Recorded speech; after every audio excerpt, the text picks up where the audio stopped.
Boa noite a todos, boa noite a todas, são 19h35.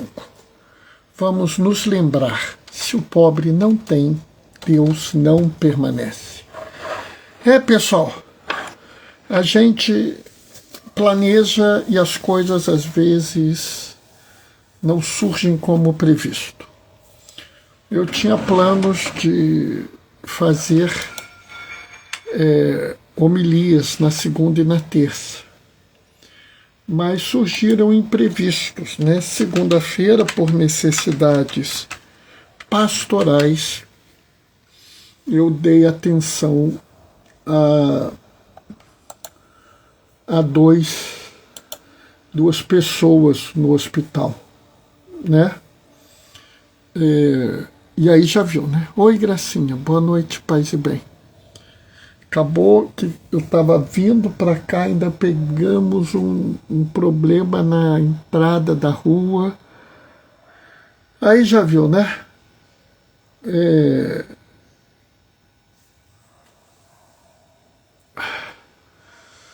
Assim, acabou que eu não consegui fazer a live.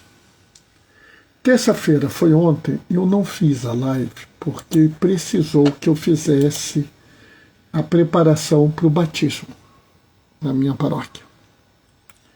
E hoje eu vou fazer a live, mas ficou meio confuso, porque eu cheguei das atividades muito cansado, fui dar uma descansadinha. Eu entrei mais tarde. Gracinha, eu recebi o seu recado, eu vou tomar providências, tá? Vou ver o que está acontecendo. Bom, como eu estou atrasado, eu vou fazer logo a leitura e vou fazer a reflexão. O Senhor esteja convosco. Ele está no meio de nós. Proclamação do Evangelho de Jesus Cristo segundo Mateus. Naquele tempo, Jesus retirou-se para a região de Tiro e Sidônia. Eis que uma mulher cananeia, vindo daquela região, pôs-se a gritar: Senhor, filho de Davi, tem piedade de mim. Minha filha está cruelmente atormentada por um demônio. Mas Jesus não lhe respondeu palavra alguma. Então seus discípulos aproximaram-se e lhe pediram: manda embora essa mulher, porque ela vem gritando atrás de nós. Jesus respondeu: eu fui enviado somente às ovelhas perdidas da casa de Israel. Mas a mulher, aproximando, prostrou-se diante de Jesus e começou a implorar: Senhor, socorre-me. Jesus lhe disse: não fica bem tirar o pão dos filhos para jogá-los aos cachorrinhos.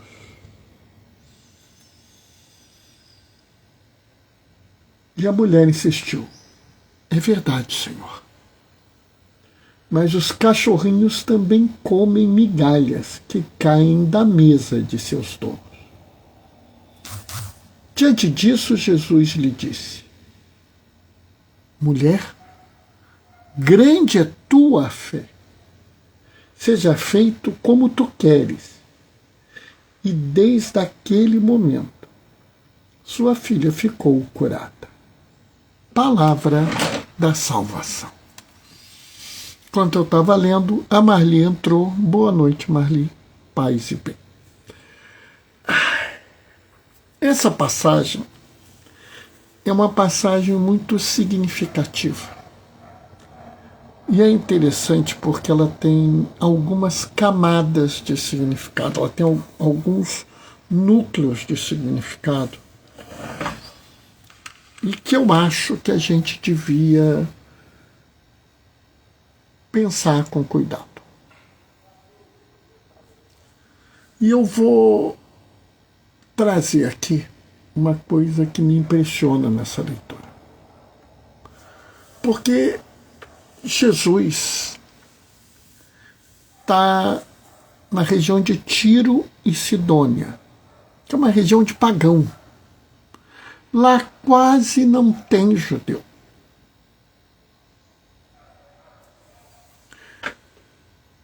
E se ele veio para pregar para os judeus, por que ele está lá? O que foi? Te peguei, né?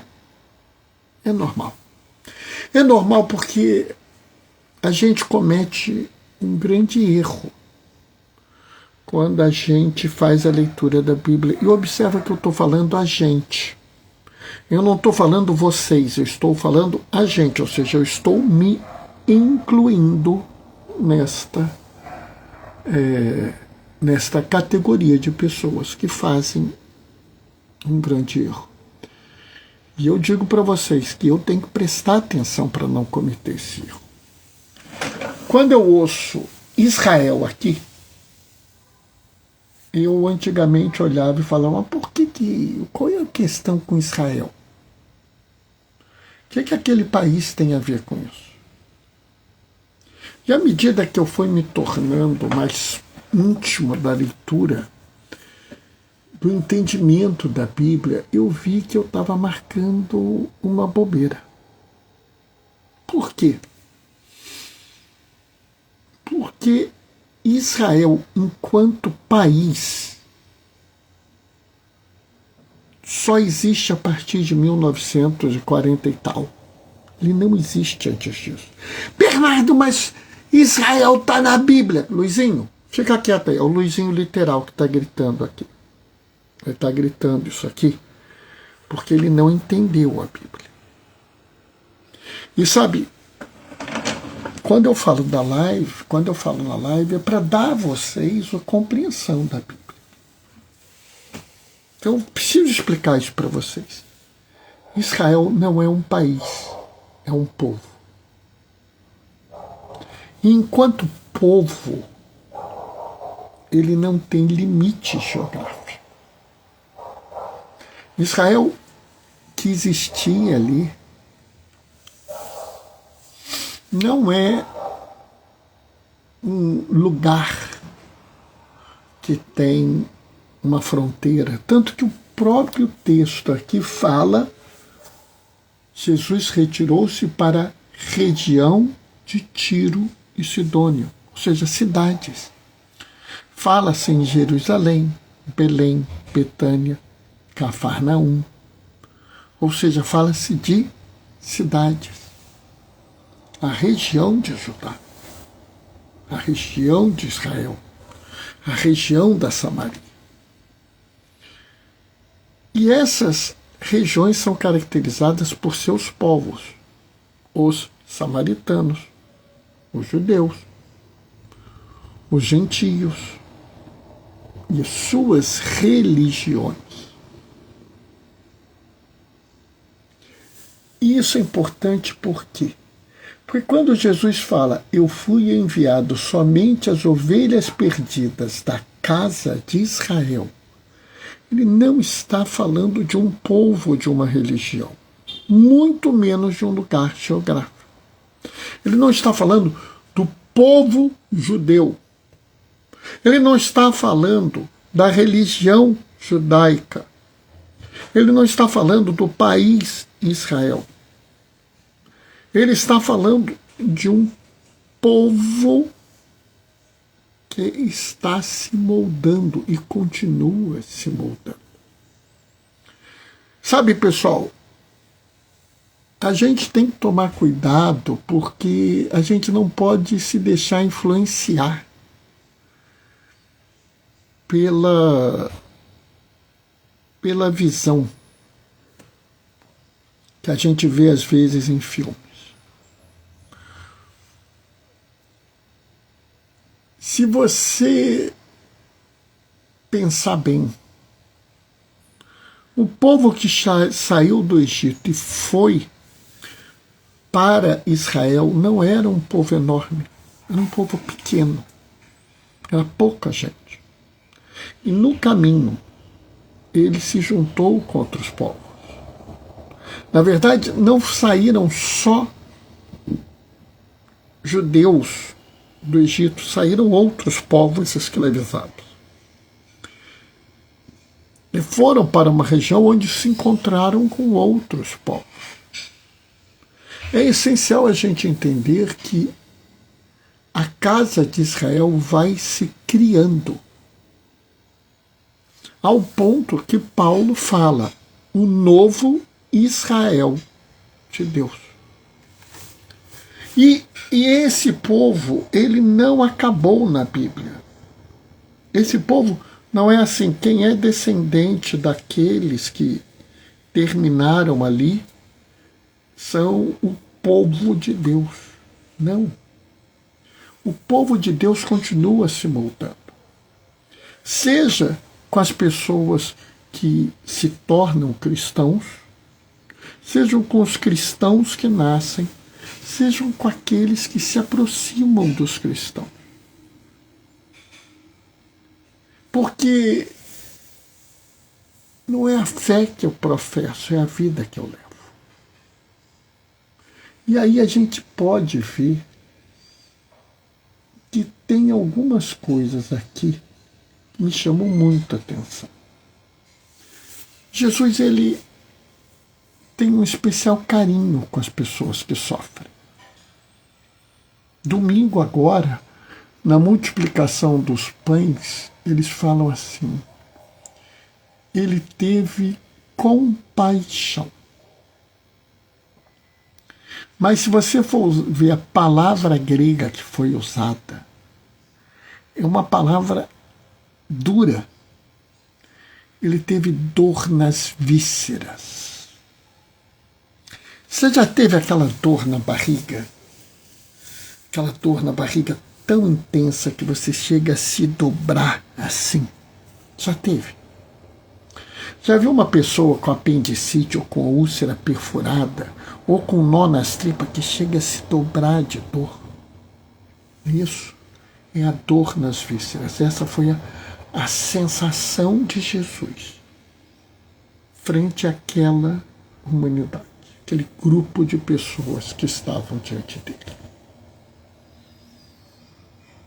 Mas uma mulher clama por ele. E no primeiro momento ele ignora. Por quê? Isso acontece também com o cego Bartimeu. O cego grita por ele. E no primeiro momento ele ignora. No segundo momento, ele conversa. Por quê? Qual a diferença entre o primeiro momento e o segundo momento? E eu vou dizer para você. Vejam o grito da mulher no início. Senhor, filho de Davi, tem piedade de mim. Ah, Bernardo, e no segundo grito? Senhor, socorre-me. Notaram a diferença? No primeiro grito, ela chama o filho de Davi. Aliás, o cego Bartimeu fala a mesma frase. Filho de Davi, tem piedade de mim. E Jesus não responde. Por que Jesus não responde ao vocativo, ao chamado filho de Davi? E a resposta vai te chocar. Porque ele não é filho de Davi. Ai, meu Deus do céu, o Guinho, calma, o Guinho Inquisidor já está gritando que eu sou herege, porque o Messias é filho de Davi. Eu sei, o Guinho Inquisidor, eu sei. Mas é uma figura de linguagem para causar um certo impacto. Eu não estou dizendo que Jesus não é da descendência de Davi. Eu estou dizendo que ele não é filho de Davi. E eu não estou dizendo que ele não é filho de Davi porque ele não nasceu de Davi como Salomão. Não, também não é isso. Luizinho literal, fica quieto aí. Eu estou dizendo que ele não é filho de Davi porque ele não quer esse título. Jesus, quando refere-se a si mesmo, usa o título Filho do Homem.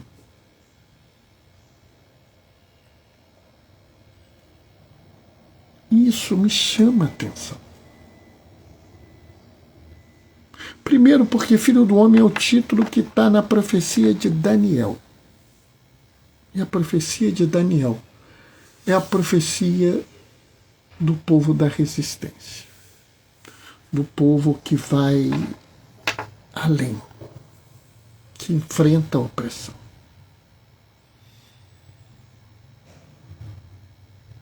Filho de Davi é o título da autoridade, da realeza, da monarquia. Filho de Davi é autoridade, filho do homem é compromisso. Filho de Davi é força, filho do homem é serviço. Entendam, Jesus não responde a filho de Davi porque ele não é filho de Davi. Ele não veio ao mundo para exercer autoridade. Ele não veio ao mundo para demonstrar poder e força. Ele não veio ao mundo para oprimir as pessoas. Ele vem ao mundo, sim, para libertar, para servir e para amar.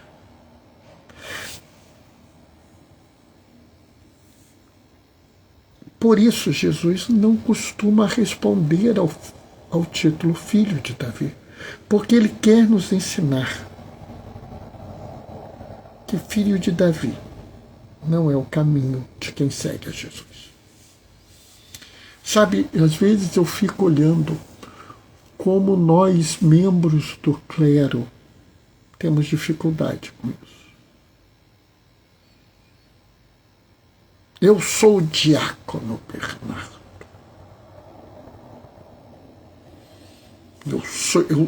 Eu tenho formação, eu fui ordenado. Como se isso fosse alguma coisa. Porque se você entende o seu sacramento da ordem como marca de dignidade, marca de autoridade, marca de posição na igreja, você fracassou na fé. Né? Você não cumpriu e não entendeu o seu sacramento. Se você tem uma posição na igreja e isso lhe dá autoridade,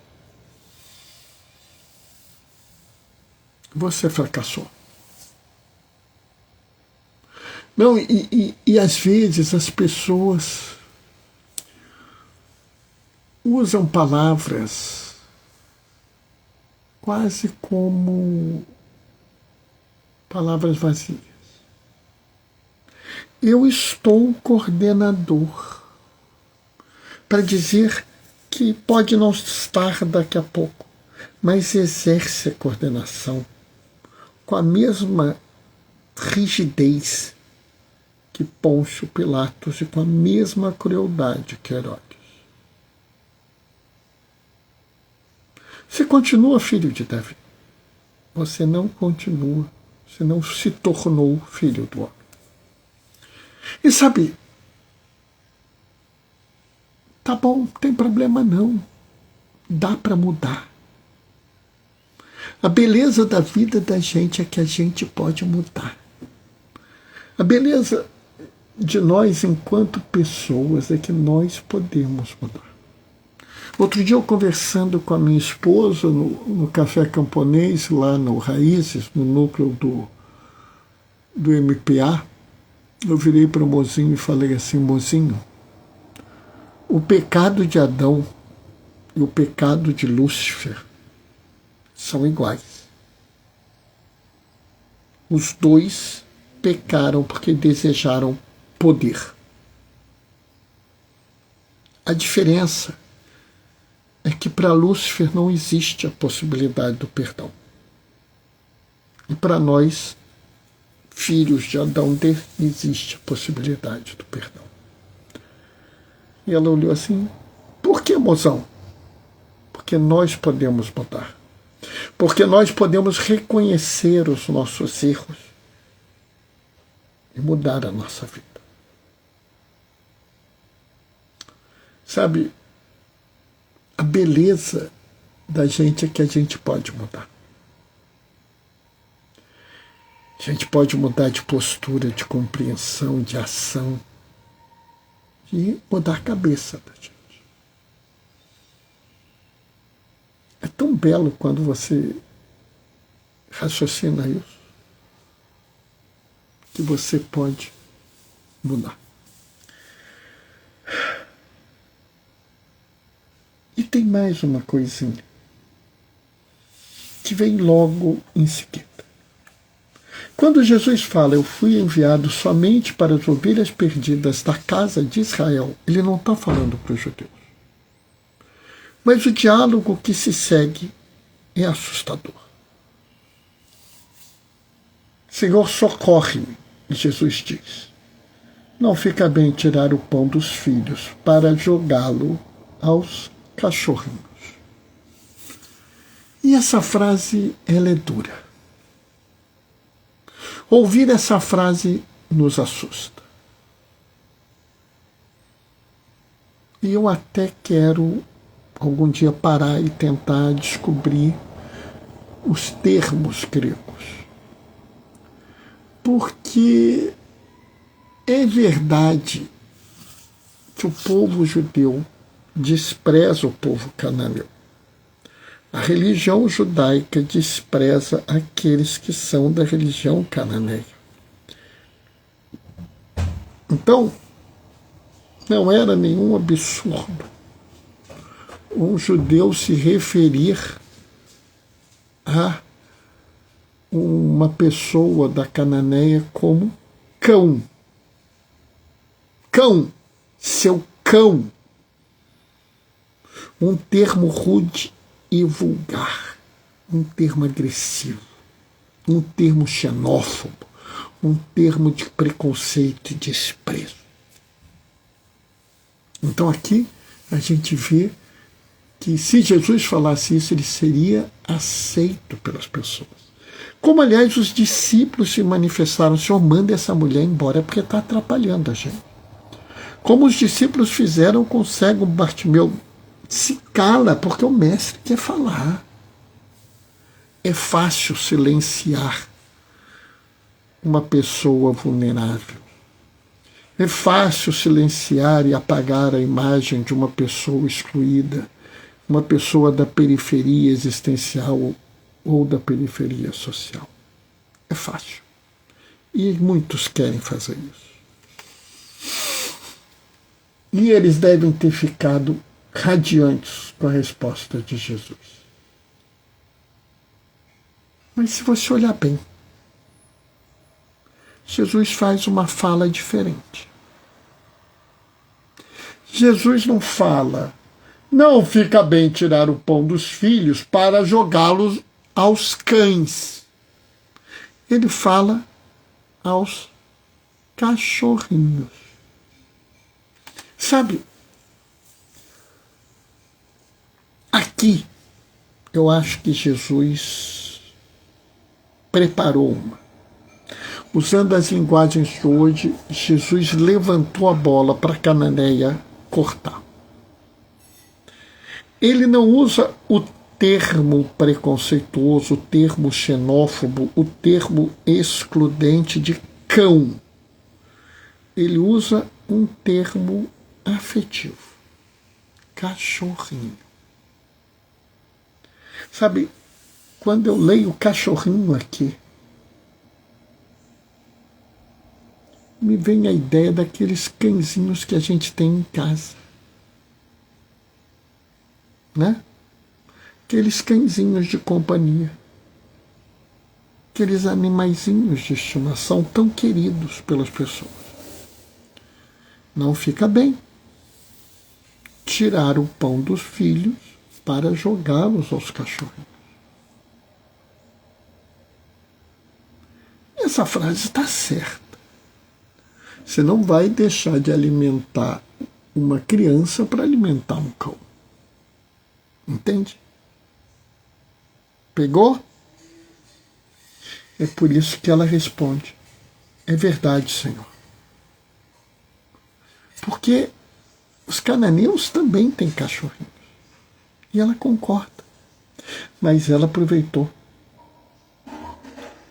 Mas os cachorrinhos também comem as migalhas que caem da mesa de seus donos.